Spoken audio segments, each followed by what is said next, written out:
ಸರ್ವಧರ್ಮವು ಭೇದ ಇಲ್ಲದಂಗ ಒಟ್ಟಾಗಿ ಸೇರ್ತಾರ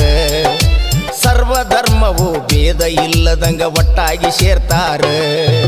ಬೀಬಿ ಫಾತಿಮಾ ಲಾಲ್ ಸಾಬ್ ಶರಣರ ಮೊಹರಂ ಜಡಗರ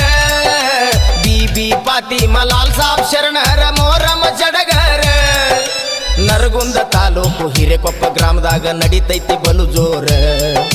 ನರಗುಂದ ತಾಲೂಕು ಹಿರೇಕೊಪ್ಪ ಗ್ರಾಮದಾಗ ನಡಿತೈತಿ ಬಲು ಜೋರ